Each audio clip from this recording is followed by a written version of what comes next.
What's up people, I'm Toby aka Krufs, and in this video we're gonna take a look at a few stemmed out tracks from The Legend of Zelda Ocarina of Time. Sounds good? Let's do it.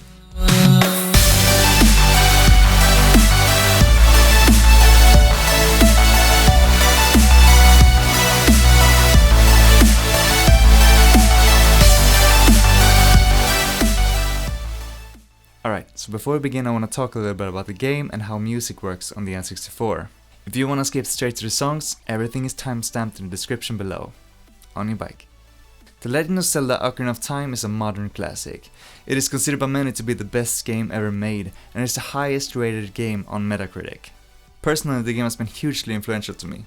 I'm a game artist by day, and this game was the first experience to put me on that career path. I remember exploring Hyrule in awe of how immersive it was. Using the first person mode, I would examine and analyze characters, monsters and locales, trying to piece together how everything was built. The game was also one of the reasons I became a musician. While it might sound kinda funny, though I think a lot of millennial musicians can relate to this, the ocarina in Ocarina of Time was the first time I remember playing an instrument. The game goes on to teach you songs and have you perform them in order to advance the story. You're even able to write your own song for the Scarecrow. Music is given such gravitas within the game, with certain melodies being regarded as sacred and songs having magical powers, and it really primes you for experiencing the wonders of music by putting you in the center of it all. A game where music is that core to experience, it's even in its namesake. The soundtrack has to be immaculate, and Koji Kondo knocked it out of the park. Ocarina of Time and Majora's Mask soundtracks are amongst the best of the era, and they fit the game's tone perfectly. They are dynamic experiences ranging from solemn and eerie to fun and catchy, with climactic boss music to make those moments epic. So in a moment we'll be dissecting some of my favorite tracks covering this range of styles. But before we jump into that, I want to explain briefly how music works for the N64 and how this was made possible. The storage capacity on an N64 cartridge is notoriously meager, with the entirety of Ocarina of Time being only 32 megabytes. Imagine that, fitting what's for many of us a life-changing adventure into about 30 megs. That's not even a single uncompressed song. So back in the day, music in games was handled using MIDI. MIDI is essentially digital sheet music, containing all the information of your song. Notes, tempos, time signatures, and even automation and mixing commands. What it doesn't contain is actual audio data, making it quite small on the drive, with a song typically ending up at about 5 to 20 kilobytes. The composer would then load up all the instrument samples needed for the soundtrack into a collection of sound banks, so they can be fired off when a song calls for them.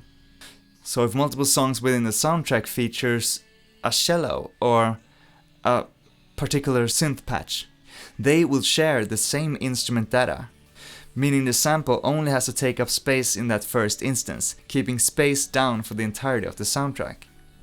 In a sense, this means that the songs are being generated or performed live, since there's no pre-rendering taking place. This limits what can be done to the mix, but it comes with certain benefits as well. With music being rendered in real time, it can be manipulated in real time as well, allowing changes to be made to the soundtrack based on gameplay. The Hyrule Field theme is probably the song that takes most advantage of this, adjusting the mood about every 4 bars based on whether or not there's an enemy nearby or the time of day. So, using the techniques described in this video, we'll be using mod tools to extract the MIDI and instrument data from the actual carts and then piece the songs back together in FL Studio using a VST called Sforzando, which is capable of loading up these extracted instruments. At some mixing, what we have are recreations of the songs from the soundtrack using the actual MIDIs and instrument samples. And we'll be able to examine the arrangements and the mixing of the songs, giving us further insight into how the soundtrack was made. We're about to get into the weeds now, but if you're up for it, let's hop into FL Studio and crack these tracks open. Alright, so here we are in FL Studio, and I was thinking, what's the first track that comes to mind when thinking about the Legend of Zelda Ocarina of Time soundtrack? Lost Woods, right? Saria's theme. And there it is. These are all the tracks, all the stems that together comprise the Lost Woods theme. Let's just play it, right?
There it is. Wow. I mean, it's still so good. It's so catchy. And whenever you entered Lost Woods, I remember that was scary as a kid. They were like, the characters were telling you that if you got lost in the Lost Woods, you would become like a Stalfos, I think, or a Skull Kid. At least like a skull, like a skeleton of some kind. And it was a little bit creepy. But this song just, it was so catchy and so inviting. And how it recurs throughout the game is just, it really makes me happy.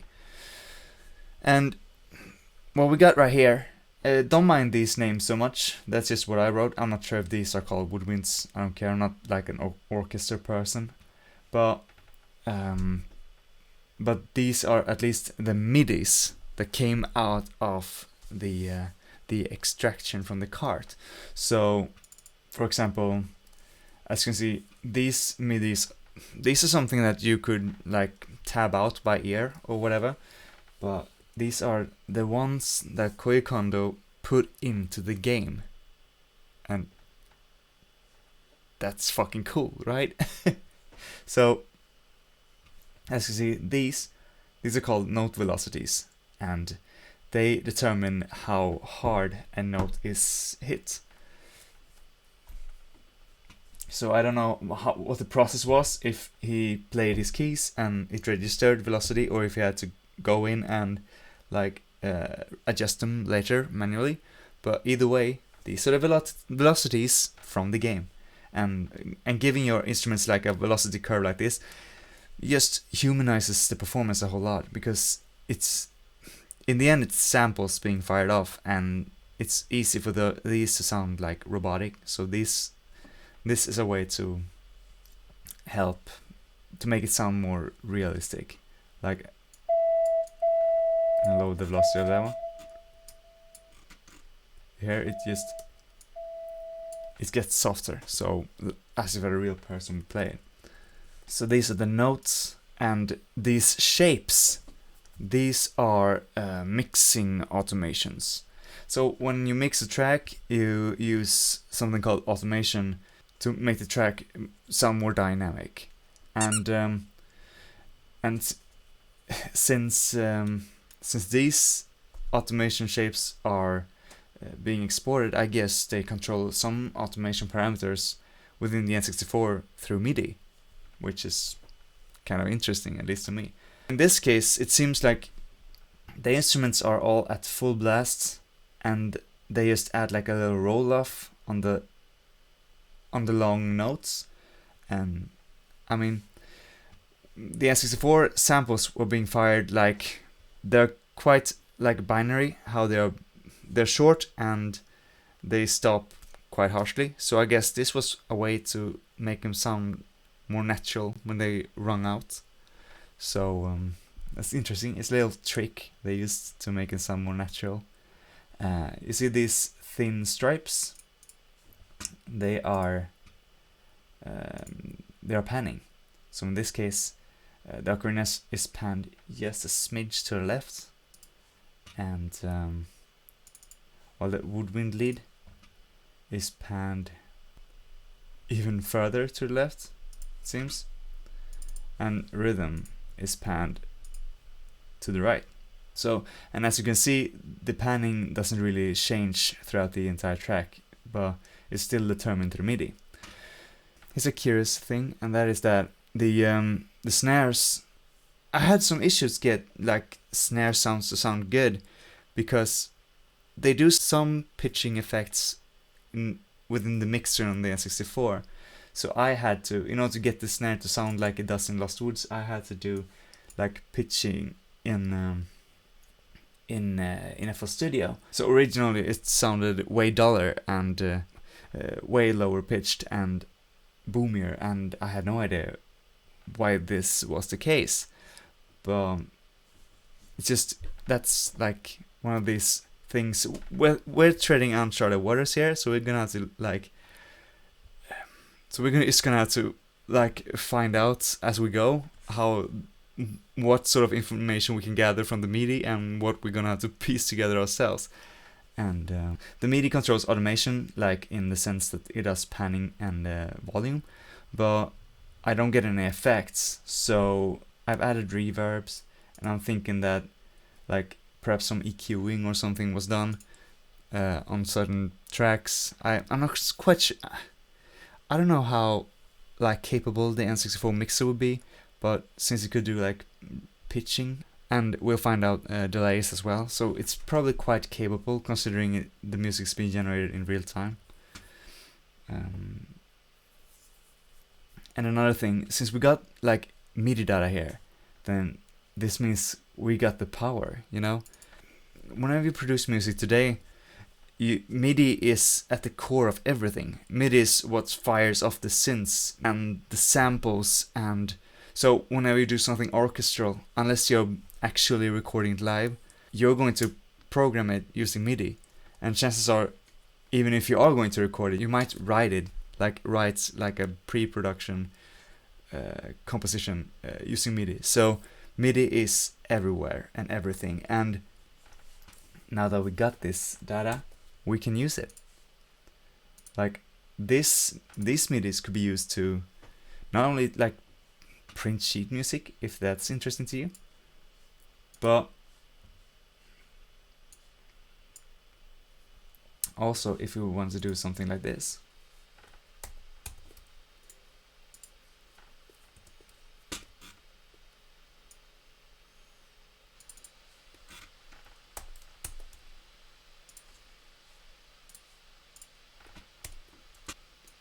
We compile these two tracks and select like a fancy instrument of sorts. I like this piano. And bam.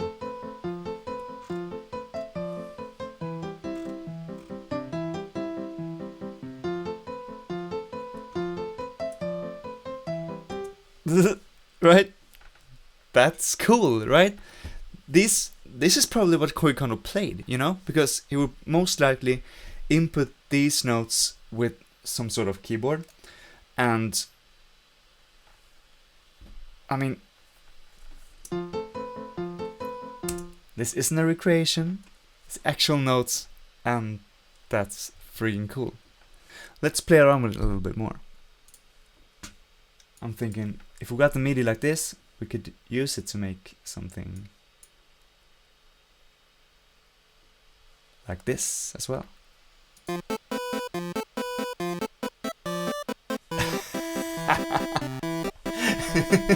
I mean, isn't that the coolest 8-bit version of Lost Woods you heard?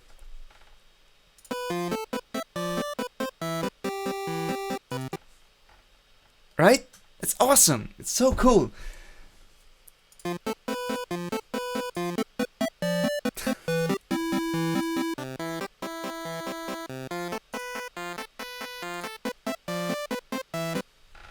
Oh, amazing. That's what you can do. You can, if you got this MIDI, like a remix is nothing because everything is right there.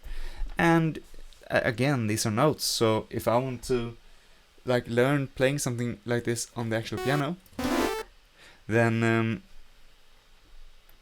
the notes are right there. I mean, I'm thinking these MIDIs could be inserted into Synthesia if you want to play Guitar Hero for piano kind of program.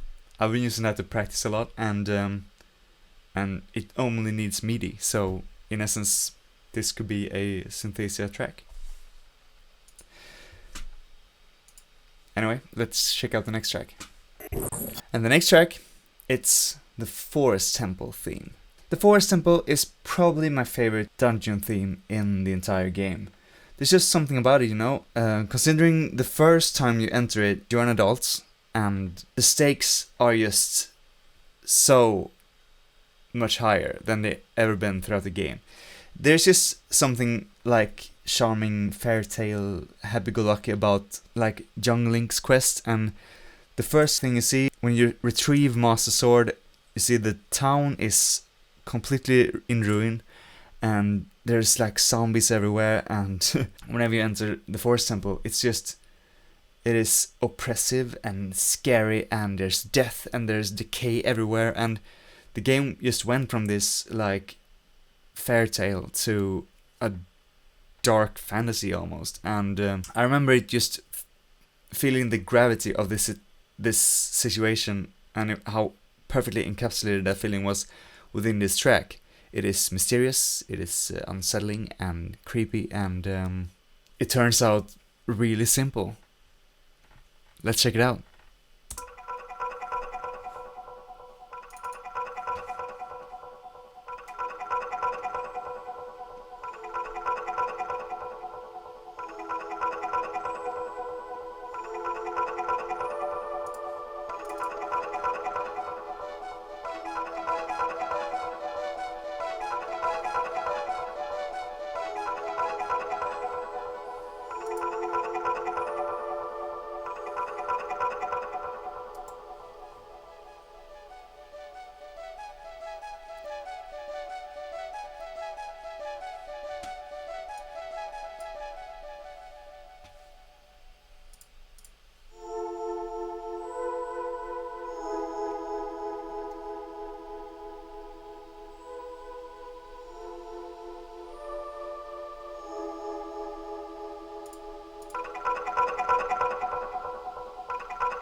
So good, so creepy, so atmospheric, and I mean, if you think about it, it's obvious that it's only contains these like few elements, but it just, to me, it never comes off as simple in any way. It's just the perfect amount of tracks, and they really make the most of it to create this thick, like atmospheric blanket of sound that shrouds you and really immerses you within the temple.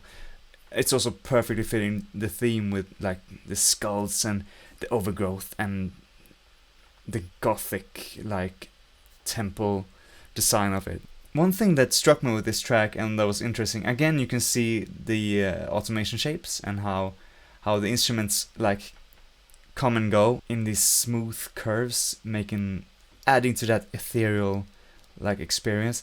And looking at the percussion, it's interesting to see, you see these waves? These are like the panning curves.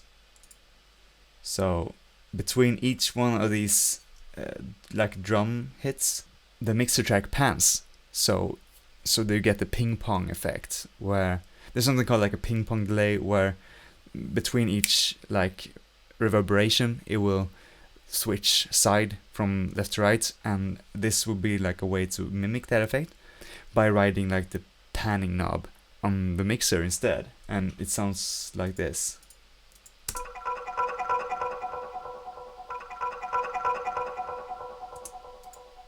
So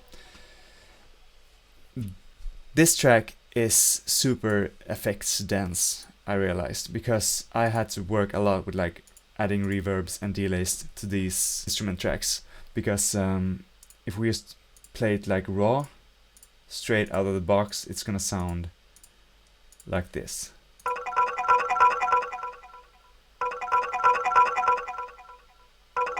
I mean, it's cool how it still kind of got like echo to it, even if it doesn't have a delay on it, but if you listen to the track in the game, it has like an additional delay effect on it to make it even more like ethereal.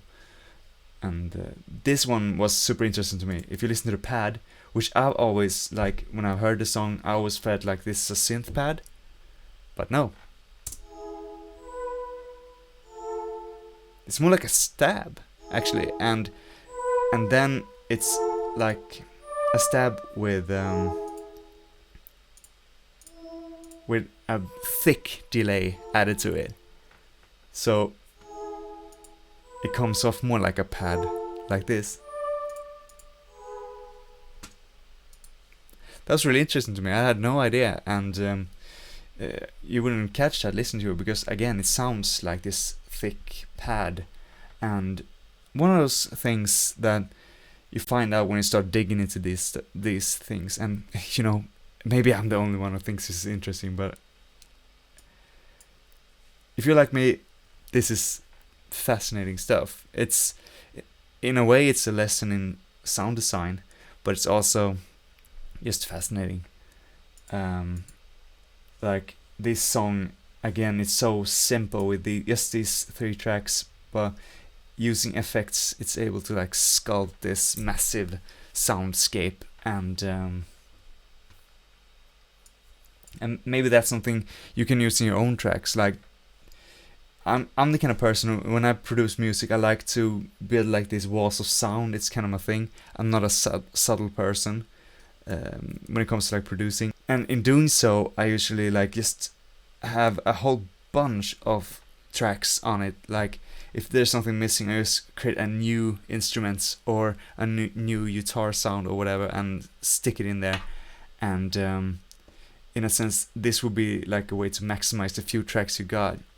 I recently got into like Game Boy music. I have a video about it in here, and that's kind of the lesson from that video as well, is that you only got 4 tracks, and how to maximize these tracks. That's like the key to writing music on Game Boy.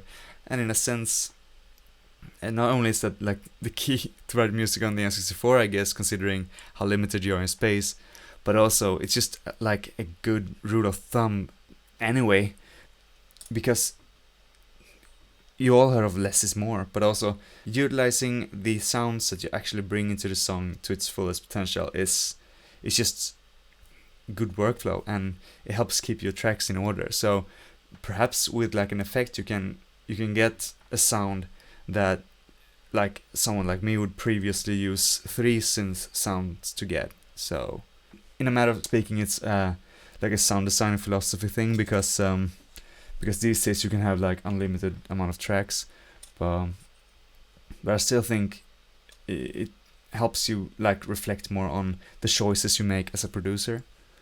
Anyway, this is probably the most interesting instrument of the track, and it displays an interesting element of N64 instrumentation. Let's just play it solo.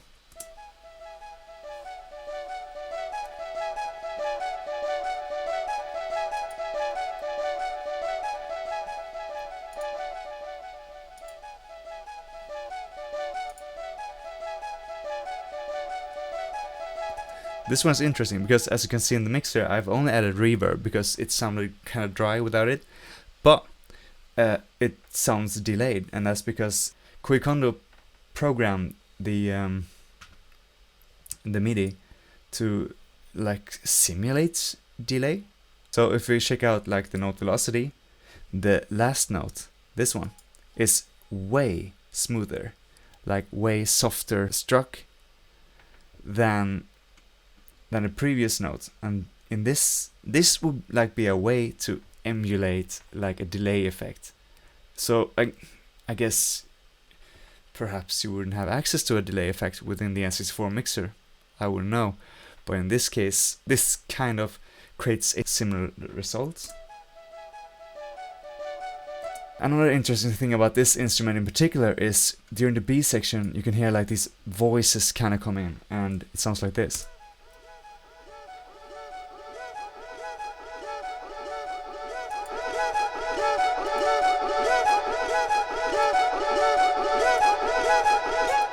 And that's because these notes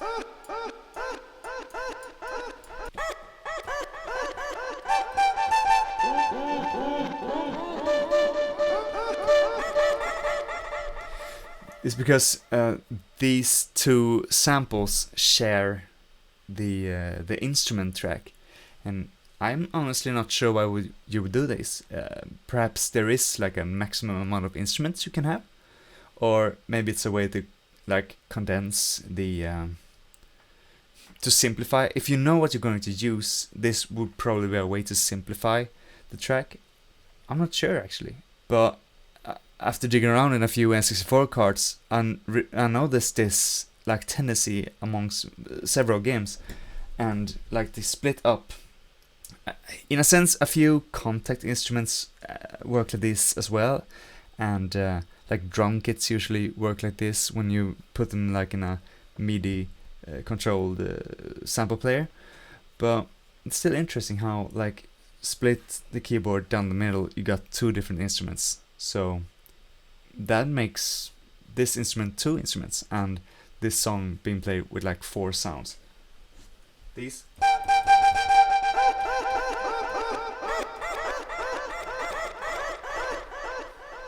Let's move on to our final track. And this is the final track. It's the Ganondorf battle. I don't think I need to explain why I chose this track. Ganondorf's battle theme is... it's just an epic boss track. And I mean, that moment is just so perfectly built up. Throughout the entire game you've been chasing this guy, and you've met him at multiple occasions, and he like completely owned you. NPCs throughout the entire game just talk about how big and bad he is, and you've seen for yourself how he managed to completely devastate Hyrule in the 7 years that you were gone. So the game really super successfully builds up this antagonist as this avatar of evil. So bringing him down is something that you have been striving towards for the entire game, and this track really just fits that battle perfectly. Let's play it.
So cool.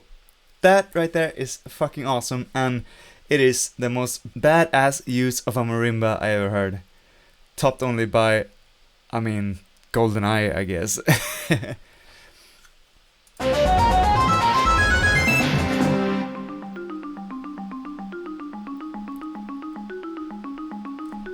Have you ever noticed this is here?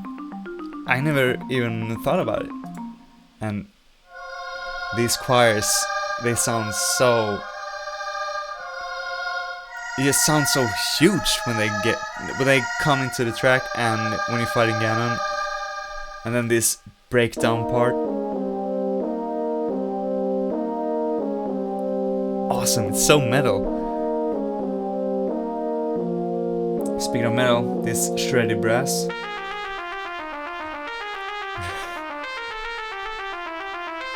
God, I love this track.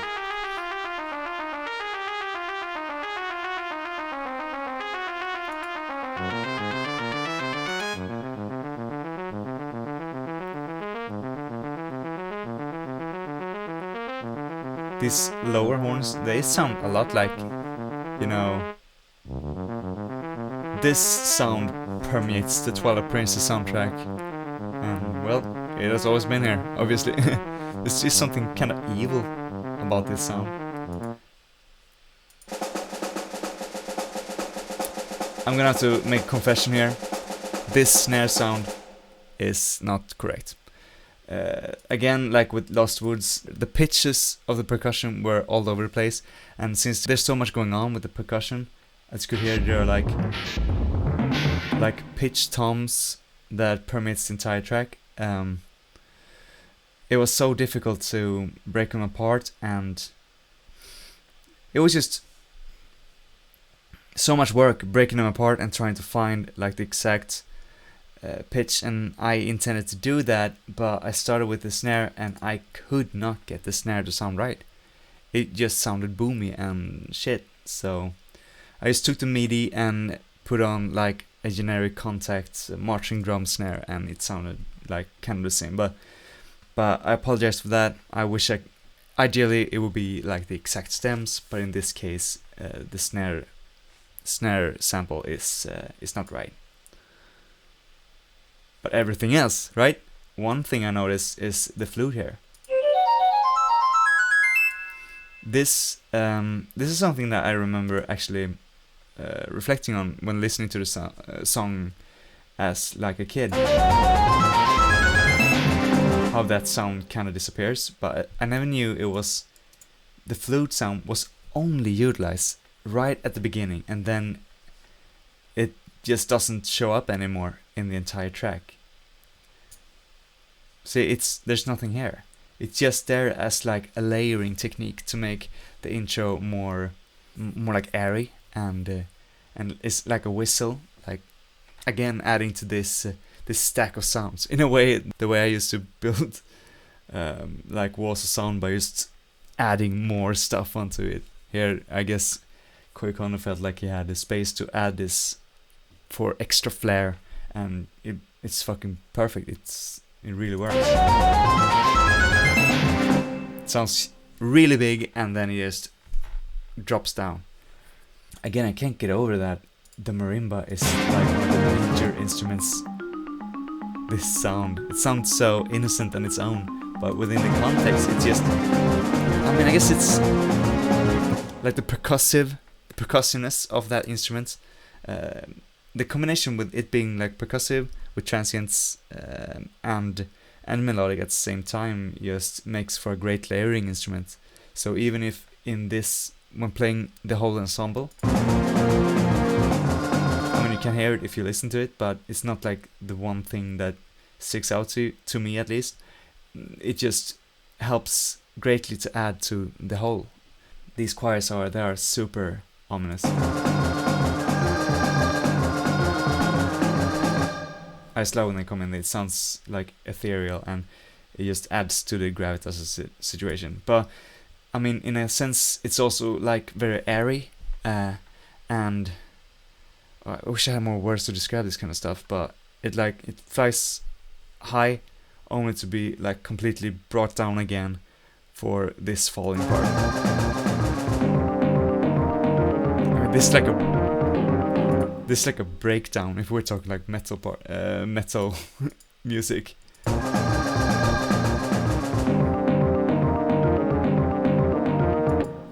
They drop the snare drums and the choir, and it just becomes super sinister.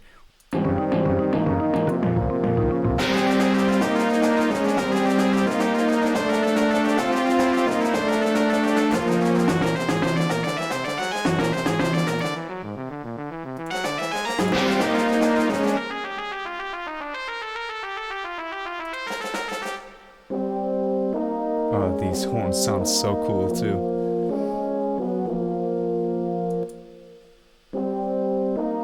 These sounds are obviously super compressed. They are, again, not like... When pulling the sounds from the cart, this is what we get. This is what ended up in the game. And there are a few really cool videos on YouTube on people who have like tracked down the original sample. And that is something that is... I can watch that stuff for hours. Check out this video, for example. It's incredible. But in this case, these are the sounds compressed for the N64, and that's an aesthetic too. It has its charm. I think like these horn sounds really cool. They don't sound real, but they sound like Ocarina of Time, I guess. Or this cello. This sound.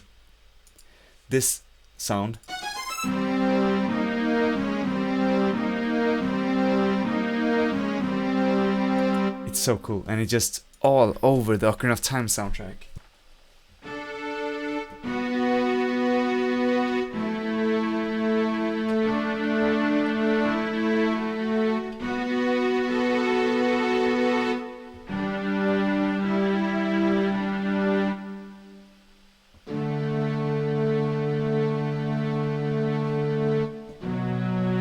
bunch of those kind of like drawn out chords. That's super iconic to the Ocarina of Time soundtrack to me, and that's the instrument. I'm now able to play that instrument, and I can't get over that. That's really cool to me.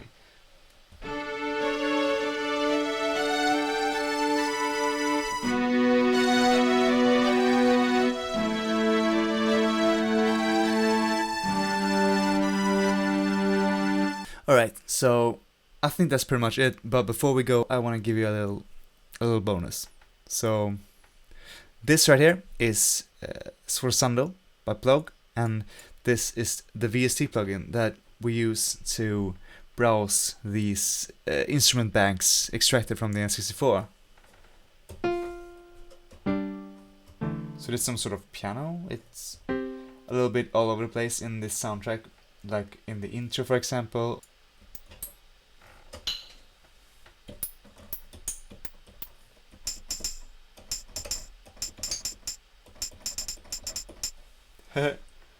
As you can see, there's this huge list of instruments that are used throughout the game, and in order to do this, you're gonna have to find the right instruments and pair it up with the right MIDI. So you need to be aware of how the song sounds.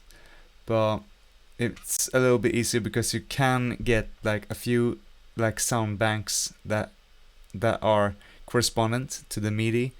So typically one of these songs would use a few unique instruments from its own sound bank, and then use a few that are shared across the entire soundtrack, and that makes it kind of cumbersome piecing these together.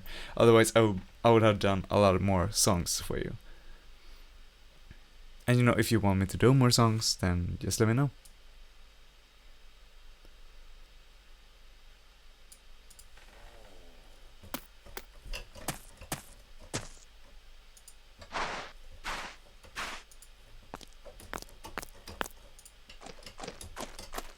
So as you can hear, these are different like sound effects, and again, I'm not familiar with N64 game development, but I would assume that some effects, I haven't heard like Link's voice, for example, so it's not all effects, but I guess a few effects, especially those you would wanna like be able to pitch in real time. Perhaps a better way to fire those off would be as instruments, because, for example,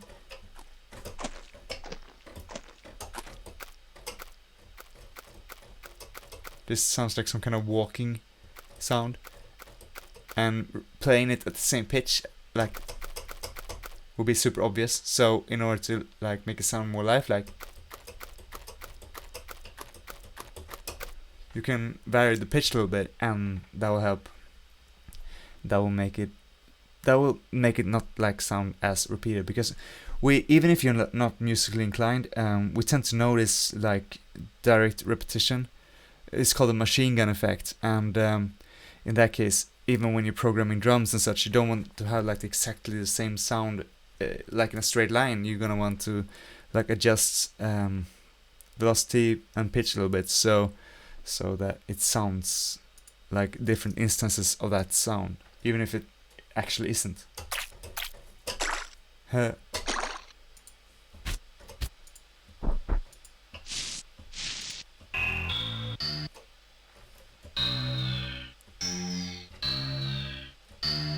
That swoosh makes kind of sound like this might be like a spell or something. But that sounds so perfect dark, doesn't it?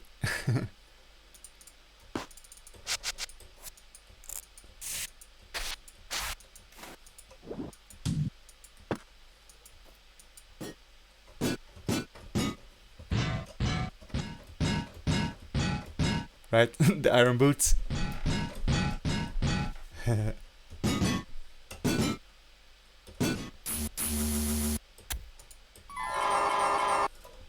Oh, that's the truth. Lens of truth.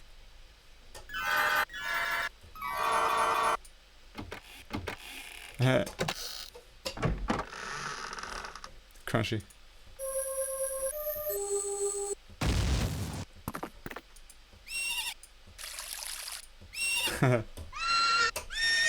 So that's adult Epona and young Epona.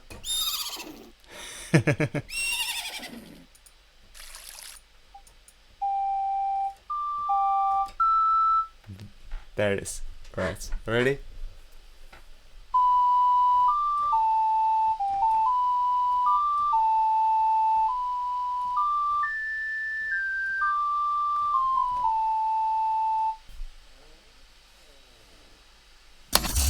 And that's the end of this video. Thank you for making it this far.